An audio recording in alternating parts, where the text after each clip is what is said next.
পুষ্পান্ন, সঙ্গে থাকুন দেখার জন্য। আমি এক বাটি গোবিন্দভোগ চাল নিয়ে নিলাম।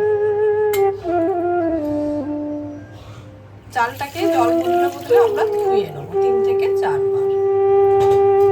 চালটা আমার জল বদলে পরিষ্কার করে ধোয়া হয়ে গেছে। তাতে আমি 1 চামচ ঘি দিয়ে দিলাম আর সেই সঙ্গে হলুদ দিয়ে দিলাম। হলুদ আর ঘি সহ চালটাকে খুব ভালোভাবে মিশিয়ে নেবো। নিয়ে খুব কম করে আমরা আধ ঘন্টার জন্য রেস্টে রেখে দেবো।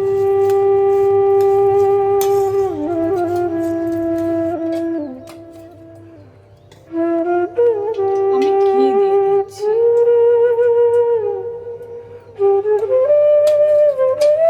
পুরো রান্নাটা ঘিতে করলেই কিন্তু খেতে বেশি ভালো লাগবে। এদিকে ঘিটা আমাদের গরম হয়ে গেছে। আমি বেশ কিছু কাজু কিশমিশ ভেজে নিচ্ছি।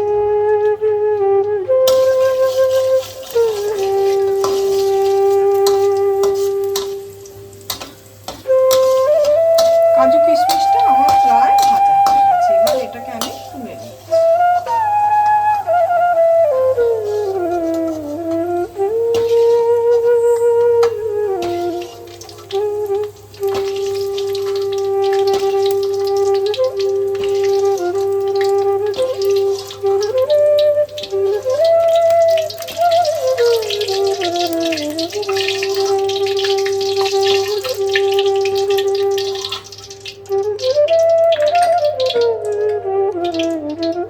বাকি রান্নাটা ওই ঘিয়েতেই হবে। একটা তেজপাতা, গোলমরিচ আর হোল গরম মশলা দিয়ে দিলাম।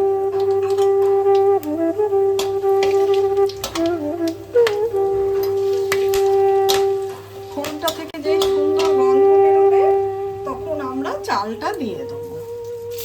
পুরো জলটা কিন্তু দেখুন টেনে গেছে।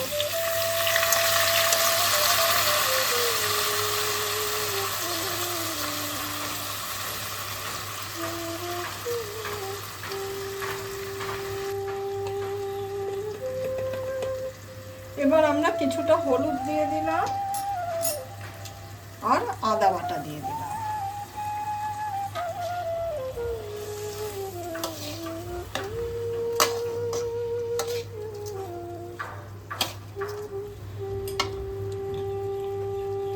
স্বাদ মতো নুন দিয়ে দিলাম।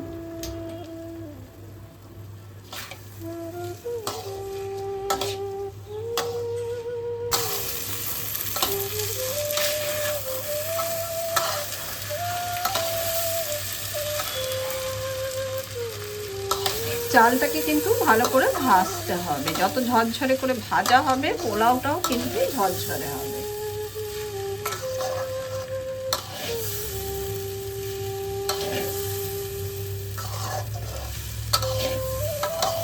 চালটা আমাদের খুব ভালোভাবে ভাজা হয়ে গেছে। একদম দেখুন কড়াই থেকে পুরোপুরি ছেড়ে যাচ্ছে।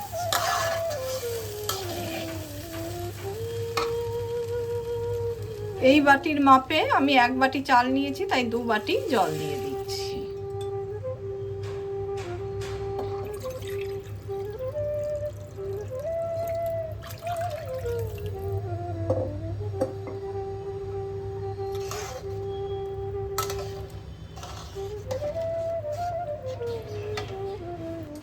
সুবর্ণ থালির অন্ন আনিয়া আপনে, সার্বভৌম দেন প্রভু করেন ভোজনে। সে ভোজনে যতেক হইল প্রেম রঙ্গ, বেদব্যাস বর্ণিবেন সেসব প্রসঙ্গ। অশেষ কৌতুকে করি ভোজন বিলাস, বলিলেন প্রভু ভক্ত বর্গ চারিপাশ। নীলাচলে প্রভুর ভোজন মহারঙ্গ, ইহার শ্রবণে হয় চৈতন্যের সঙ্গ। এদিকে জলটা ফুটতে শুরু করেছে। তার আগে কিন্তু আমি ঢাকা দেব না। এবার স্বাদ মতো চিনি দিয়ে দেবেন। আমি 2 চামচ চিনি দিচ্ছি।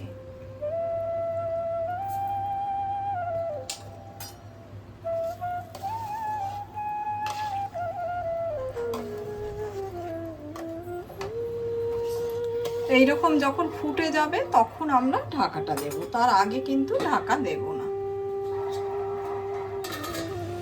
5 মিনিট হয়ে গেছে। আমি ঢাকাটা একবার খুলে দিচ্ছি।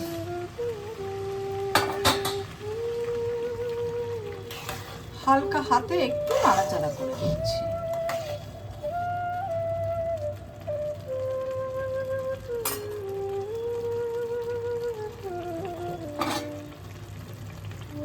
আবার আমি ঢাকা দিয়ে দেব। আরো 5 মিনিট হয়ে গেছে। এবার আমি ঢাকাটা খুলছি। পুরো জলটা টেনে গেছে। এবার গ্যাসের ফ্লেমটা একদম লো করে দেবো, দিয়ে কাজু কিশমিশটা যে আছে ছড়িয়ে দেবো।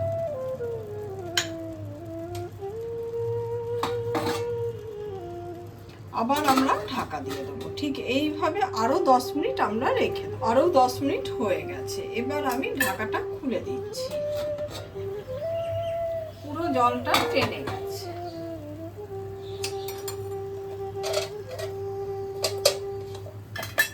উপর থেকে আমি আরো 1 চামচ ঘি দিয়ে দিলাম।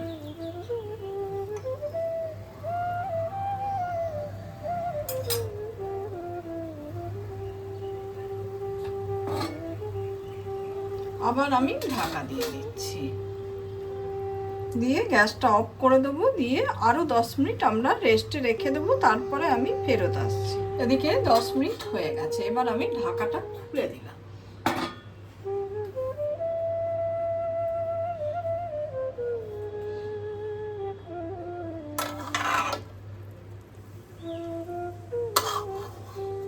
পোলাও সবসময় সাইড থেকে কাটবেন। একদম ঝরঝরে পোলাও আমাদের রেডি। আমার এই রেসিপিটা আপনাদের যদি ভালো লেগে থাকে, লাইক, শেয়ার, কমেন্ট আর সাবস্ক্রাইব করতে ভুলবেন না আমার চ্যানেলটা। চৈতন্যভোগে পুষ্পান্ন আজকে আমি পরিবেশন করলাম আপনাদের কাছে।